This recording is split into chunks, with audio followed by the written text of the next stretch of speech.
Martial universe के इस episode के स्टार्टिंग में हम देखते हैं फैंग हाउ और उसी लड़की को देखते हैं जो कि फैंग हाउ से कहती है, अगर तुम रेड लोटस किंग को हासिल करने में मेरी मदद करोगे तो मैं तुम्हें रेड लोटस किंग की 2 सीट दूंगी। और आंट से जिंगहुई भी फैंग हाउ से कहती है, यह जो रेड लोटस किंग की सीड है वो काफी ज्यादा रेयर है, इसके अंदर स्पिरिचुअल एनर्जी काफी ज्यादा मात्रा में होती है, इसलिए तुम्हें इस डील को तुरंत ही एक्सेप्ट कर लेना चाहिए। लेकिन फैंग हाउ तो इसे साफ साफ इनकार कर देता है, जिससे वो लड़की काफी ज्यादा गुस्सा हो गई थी और वो अपनी थंडर एक्टिवल पावर से फैंग हाउ के ऊपर हमला कर देती है। फैंग हाउ को इससे काफी ज्यादा झटका लगने लगता है, लेकिन फैंग हाउ को काफी ज्यादा अच्छा भी महसूस हो रहा था। तो इसके बाद आंट से जिंगहुई कहती है, क्यों ना तुम इसे अपने बॉडी के अंदर एब्जॉर्ब करो और इस थंडर एनर्जी को अपनी बॉडी में पूरी तरीके से दौड़ने दो। फिर उसके बाद फैंग हाउ ऐसा ही करता है, इस वजह से वो काफी इजीली तरीके से व्हाइट वर्टेक्स के अंदर इस थंडर पावर को एब्जॉर्ब कर लेता है, जिससे कि इसकी बॉडी पहले से काफी ज्यादा पावरफुल महसूस हो रही थी। तभी आंट से जिंगहुई कहती है, तुम इस लड़की को तुरंत ही गुस्सा दिलाओ ताकि वो और भी ज्यादा अपने थंडर पावर का इस्तेमाल करे और तुम्हें काफी ज्यादा फायदा मिल सके। फिर फैंग हाउ आंट से जिंगहुई की बातें सुन के वैसा ही करता है, उस लड़की को गुस्सा दिलाने लगता है। इस लड़की का नाम होता है यान किंग। फैंग हाउ हर वो कोशिश करता है जिससे कि यांग किंग को गुस्सा आए, जिस वजह से यांग किंग को तो फैंग हाउ के ऊपर काफी ज्यादा गुस्सा आ रहा था और वो उसे पीटने के लिए तुरंत ही अपनी थंडर टेक्निक को एक्टिवेट करने लगती है और वो इस टेक्निक को तुरंत ही फैंग हाउ के ऊपर कर देती है, जिससे हीट होकर फैंग हाउ तुरंत ही उस लेक के अंदर गिर गया था। और इसी के साथ साथ हम उस लेक के अंदर एक बड़ा पाइथन को देखते हैं, जिसे कि हमने लास्ट एपिसोड के अंदर भी देखा था। और इस थंडर टेक्निक की वजह से वो पाइथन भी यहाँ पे उठ गया होता है और वो काफी ज्यादा एग्रेसिवली होकर वहीं पे बाहर आ जाता है, क्योंकि फैंग हाउ वहाँ पे तो पहले ही बेहोश हो चुका था। इस वजह से यहाँ पे यांग किंग की मदद करने वाला कोई नहीं था। वो पाइथन तुरंत ही यांग किंग के ऊपर हमला कर देता है।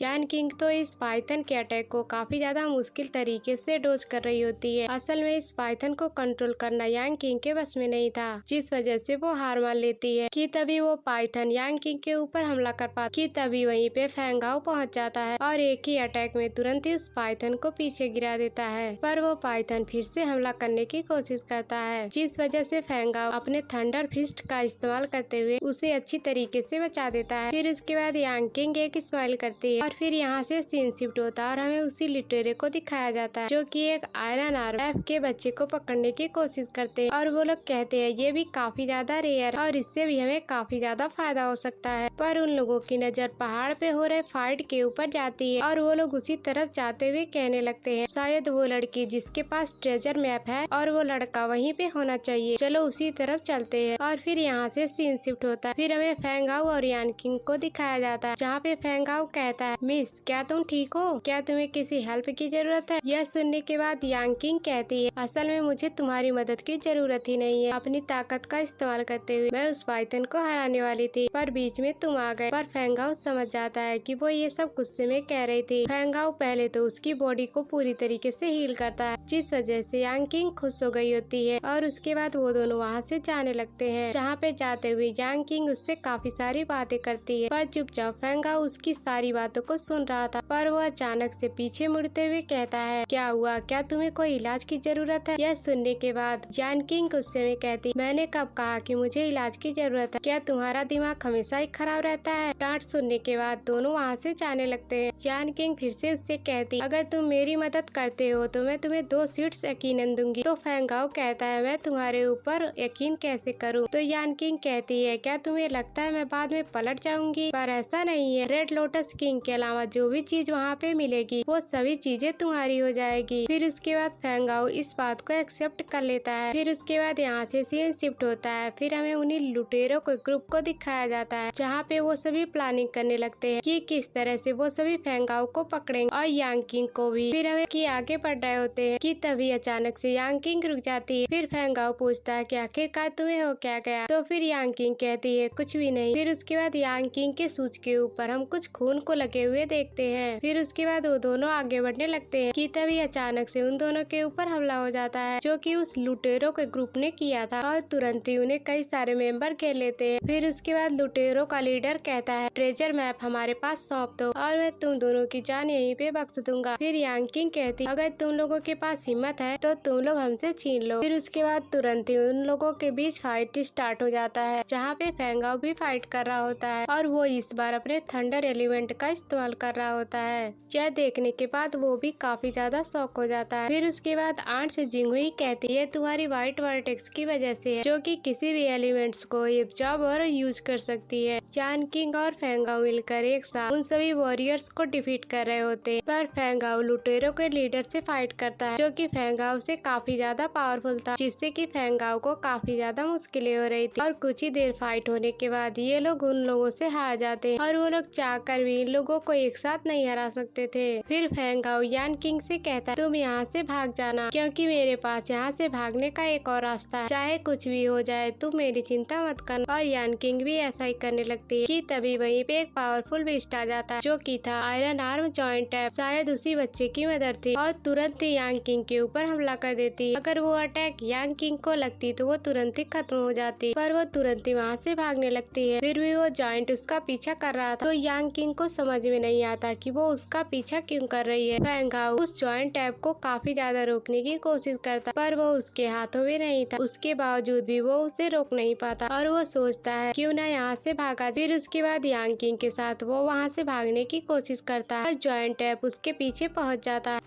तो फाइनली कुछ टाइम के लिए वो दोनों जॉइंट टैप से पीछा छुड़ा लेते हैं। वो तो पीछा छुड़ाने में कामयाब हो गए थे, पर यांग किंग काफी ज्यादा हैरान हो गई होती। फिर उसके बाद मजबूरन फेंगाओ को वहाँ पे रुकना पड़ता है। तो फेंगाओ कहता है, अगर हम यहाँ पे रुक गए तो वो जॉइंट टैप हमें मार डालेगा। कि तभी वहाँ पे पास ही उन्हें कुछ महसूस होता है, जो कि उसी जॉइंट टैप का बच्चा था। फेंगाओ उसके पास आकर देखता है कि वो काफी ज्यादा इंजर्ड था, जिस वजह से वो तुरंत ही उसकी बॉडी को हील कर देता है। जिसके बाद वो जॉइंट तुरंत ही फेंगाओ के पास पहुंच जाता है, जो कि दिखने में काफी ज्यादा क्यूट लग रहा था। पर कुछ ही टाइम पे वहाँ पे जॉइंट टैप भी पहुंच जाता है, जो कि इस बार उन लोगों के ऊपर हमला नहीं कर रही होती है। वो सभी लुटेरे भी ये सभी चीजें देख काफी ज्यादा खुश हो रहे होते हैं, क्योंकि उन लोगों को लग रहा था कि ये जॉइंट टैप उसे तुरंत ही मार देगा और अब उनका काम यहाँ पे और ज्यादा आसान हो जाएगा। इसके बाद फेंगाओ कहता है, ये जॉइंट टैप अब हमारे ऊपर हमला क्यों नहीं कर रहा। फिर उसके बाद फेंगाओ उस बच्चे को छोड़ देता है, जो कि तुरंत ही अपने मदर के पास पहुँच जाता है। फेंगाओ को ये सिचुएशन कुछ समझ में आ रही थी कि वो जॉइंट टैप इन दोनों के पीछे अचानक से क्यों पड़ा था, क्योंकि यान किंग के सूज में जो खून लगा हुआ है वो उसी जॉइंट टैप के बच्चे का है और इस खून की स्मेल सुनकर ये हमारा पीछा कर रहा था। ये सभी चीजें देखने के बाद वो सभी लुटेरे यहाँ से जाने की कोशिश करते हैं, पर फेंगाओ और उस जॉइंट टैप की नजर उन लोगों पे पड़ जाती है। वो छोटा जॉइंट टैप इशारों में अपनी मदर से कहता है, इन्होंने ही मेरे ऊपर हमला किया था और मुझे इस तरह से इंजर्ड किया। और यह देखने के बाद वो जॉइंट टैप काफी ज्यादा गुस्सा हो गया था और तुरंत ही उन लुटेरे के ऊपर हमला कर देता है और उन लोगों की काफी अच्छी तरीके से पिटाई करने के बाद उन सभी को भगा देता है। फिर उसके बाद वो जॉइंट फेंगाओ और यांग किंग को उनका पीछा करने के लिए कहती है। इसके बाद यांग किंग और फेंगाओ उसका पीछा करने लगते हैं और कुछ ही देर में वो लोग कैप के अंदर पहुंच गए थे। उस कैप को देखते हुए फेंगाओ को लग रहा था इस कैप को किसी ने बनाया। फिर उसके बाद जॉइंट टैप उन लोगों को एक ट्रेजर के पास लेके आती है, जो कि था ड्रैगन हेड ग्रास।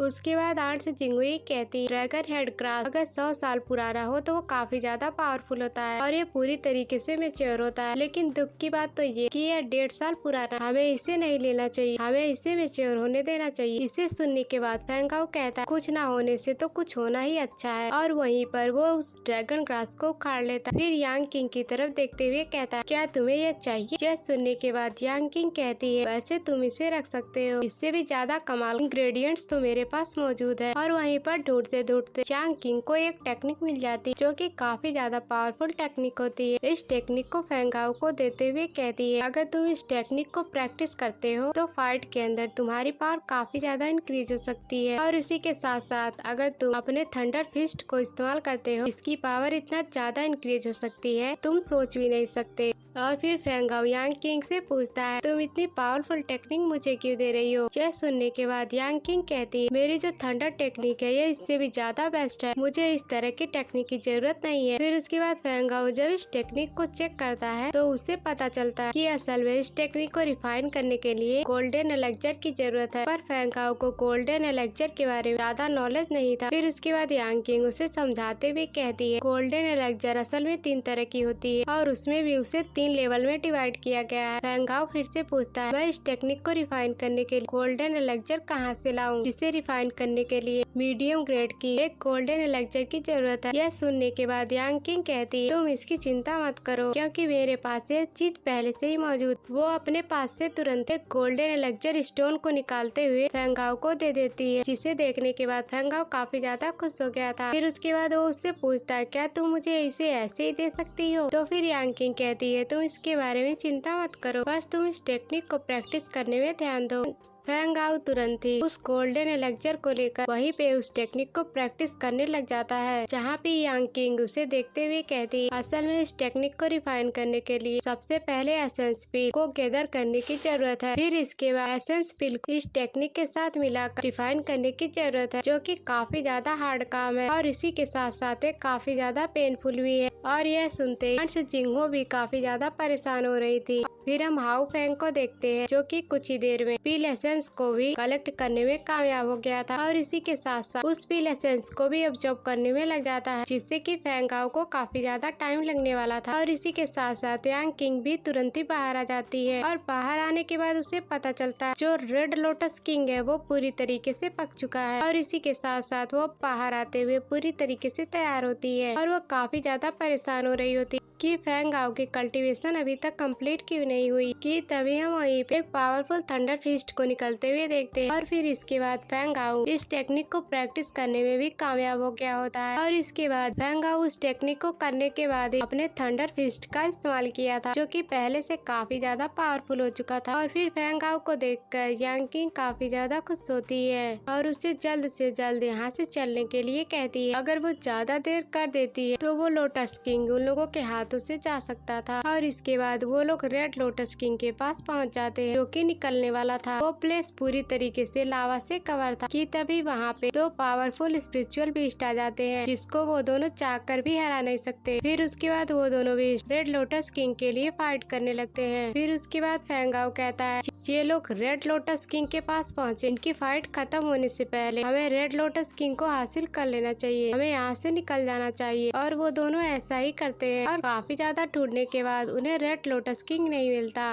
उस रेड लोटस किंग को किस तरह से हासिल किया जाए वो नेक्से में भी नहीं होता है और वो दोनों काफी ज्यादा परेशान हो जाते हैं। कि तभी एक स्टोन एन हाउ की तरफ आने लगता है, जो कि उन दोनों बीस्ट की फाइट की वजह से आया था। उन दोनों की फाइट की वजह फेंगाओ के फेस पे कट लग जाता है, जिससे वहाँ से ब्लड निकलने लगता है और फेंगाओ का थोड़ा सा ब्लड उसी लावा के अंदर गिर जाता है और वहीं पे लावा के अंदर ब्लड गिरने की वजह से काफी ज्यादा रोशनी निकलते हुए देखते हैं और कुछ ही देर के अंदर वहाँ पे रेड लोटस किंग भी बाहर निकल जाता है, जो देखकर वो दोनों काफी ज्यादा खुश हो गए होते हैं। और इसी के साथ साथ वो दोनों ज्यादा टाइम वेस्ट ना करते हुए फेंगाओ उस लोटस किंग को हासिल करते हुए वहाँ से भागने लगता है। पर वहाँ पे ड्रोन पिलर के गिरने की वजह से यांग किंग नीचे गिरने लगती है। फिर उसके बाद फेंगाओ यांग किंग को ऊपर पहुंचाते हुए रेड लोटस किंग को यांग किंग को देखकर वहां से जाने के लिए कहता है, पर यांग किंग ऐसा नहीं करना चाहती थी। फिर फेंगाओ कहता है तुम मेरे बारे में चिंता मत करो, मैं यहाँ से निकल जाऊंगा। यांग किंग वहाँ से जाते फेंगाओ के साथ बिताए हुए सभी बातों को याद करते हुए वापस आने लगती है और तुरंत ही फेंगाओ को बचाने के लिए नीचे गिर जाती है। फिर वो दोनों वहाँ से सेफली निकलने के बाद एक प्लेस पे आराम कर रहे होते हैं कि तभी वहाँ पे वो दोनों स्पिरिचुअल बीट्स पहुंच गए होते हैं, क्योंकि उन दोनों को पता चल गया था कि फेंगाओ के पास रेड लोटस किंग मौजूद है, जिससे कि उन दोनों को बचने के लिए वहां से भागना पड़ता है। पर वो बीस्ट अभी भी उन दोनों का पीछा कर रहा था। तो फेंगाओ तुरंत ही समझ जाता है अगर इसी तरह से चलता रहा तो वो दोनों उन्हीं दोनों बीस्ट के हाथों मारे जाएंगे और यहाँ से बचने के लिए उन्हें उस रेड लोटस किंग को छोड़ना होगा। तो फेंगाओ उन दोनों से बचने के लिए तुरंत ही उस रेड लोटस किंग को फेंक देता है, जिससे कि उन दोनों के जान तो बच जाती और फिर उसके बाद वो दोनों एक सेफ जगह पे पहुंचते हुए फेंगाओ कहता है फाइनली हमारी जान बच गई। पर रेड लोटस किंग को इस तरह से उन बीस्ट के हवाले करने के बाद यांग किंग काफी ज्यादा गुस्सा हो गई होती है और फिर फेंगाओ से कहने लगती है मैंने तुम्हारी मदद के लिए क्या कुछ नहीं किया और मुझे मिला और वेरिएंट टेक्निक भी तुम्हें दे दिया और मैंने तुम्हें रिफाइन करने के गोल्डन एलेक्सर भी दिया, पर तुमने यहाँ पे क्या किया? वो रेड लोटस की इसकी मुझे काफी ज्यादा जरूरत थी, उसे तुमने उन बीस्टों के हाथों छोड़ दिया। तो इस बात को सुनने के बाद फेंगाओ हंसते हुए कहता है अरे तुमको इतना ज्यादा परेशान होने की जरूरत नहीं है और वो तुरंत उसके सामने कई सारे रेड लोटस सीड रख देता है। तो देखकर यांग किंग काफी ज्यादा खुश हो गई होती है। उसको खुश होता हुआ देखकर फेंगाओ रेड लोटस किंग आधा हिस्सा भी निकाल देता है क्योंकि उन दोनों बीस्ट के हाथ में उसने उसे आधा हिस्सा ही दिया था और वो दोनों बीस्ट भी रेड लोटस किंग को सेंस नहीं कर पाए कि उनके पास आधा ही हिस्सा है। तो फेंगाओ कहता है मेरे पास मेडिकल स्क्रिप्चर मौजूद है और मैंने मेडिकल पॉइंट का इस्तेमाल करते हुए ऐसा कर पाया जिससे कि वो समझ ही नहीं पाए कि ये आधा हिस्सा है। फिर उसके बाद यांग किंग और भी ज्यादा खुश हो गई होती है। तो फिर यांग किंग कहती है मैं तुम्हें फिर एक और सीट्स दूंगी, बस तुम्हें मेरे यांग किंग का फैमिली मेंबर बनना होगा, बस तुम नाम के ही यांग फैमिली के मेंबर रहोगे। फेंगाओ तो यांग फैमिली का मेंबर नहीं बनना चाहता था। जिंगुई के काफी ज्यादा रिक्वेस्ट करने के बाद वो इस डील के लिए मान जाता है, जिसकी वजह से यांग फेंगाओ को रेड लोटस किंग की 3 सीट्स देते हुए उससे कहती हम सुबह ही पैराडाइज वैली से निकल जाएंगे। रेड लोटस किंग की सीट देखने के बाद जिंगुई कहती फेंगाओ वे इस रेड लोटस किंग को अपने अंदर एब्सॉर्ब कर लेना चाहिए, जिससे तुम्हारे मेडिकल पॉइंट्स काफी ज्यादा बढ़ जाएंगे। पर फेंगाओ ये सीट्स अपने फादर के लिए लेना चाहता था, इस वजह से वो यहाँ पे इसे एब्सॉर्ब नहीं करना चाहता था। तो फिर आंट जिंगुई कहती तुम्हारे फादर इसकी पावर को नहीं संभाल सकते, तो तुम्हें इसे यहीं पर एब्सॉर्ब करना चाहिए। यांग किंग फेंगाओ को ऐसे बड़बड़ाते हुए देखकर उसके बारे में पूछती है। तो फेंगाओ उससे कहता है असल में मैं इस पैराडाइज के अंदर काफी ज्यादा टाइम से हूँ, मुझे अब अपने घर जाना चाहिए। तो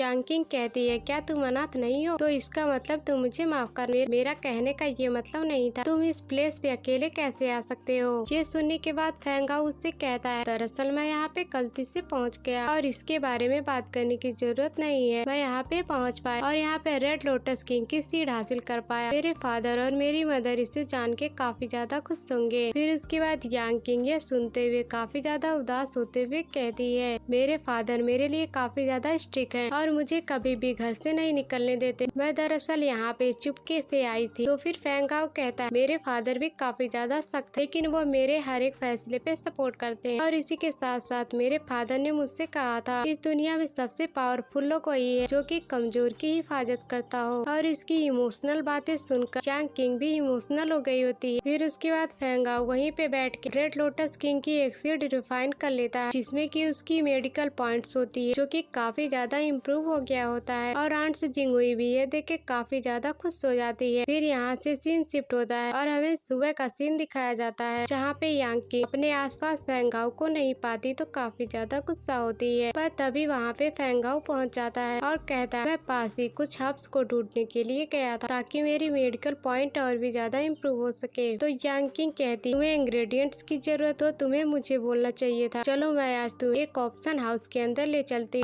और फिर फेंगाओ को लेके वहाँ से जाने लगती है। वो लोग जैसे ही आगे बढ़ रहे होते कि तभी वहाँ पे उन्हीं लुटेरों का लीडर पहुँच जाता है, जो कि उन दोनों से कहता है असल में तुम दोनों ने रेड लोटस किंग को भी हासिल कर लिया, अगर तुम दोनों जान बचाना चाहते हो तो मुझे रेड लोटस किंग दे दो। तो फिर फेंगाओ कहता अगर तुम्हें चाहिए तो तुम खुद ही हासिल कर लो और वो तुरंत अपनी फॉरवर्ड टेक्निक को एक्टिवेट कर लेता है, जिससे कि उसकी पावर काफी ज्यादा इम्प्रूव हो जाती है। जो कि यह देखने के बाद वो लुटेरा भी काफी ज्यादा शौक हो गया था आखिरकार ये किस तरह की टेक्निक है। और यह सीन दिखा, यह एपिसोड यहीं पर एंड होता है। Thanks for watching.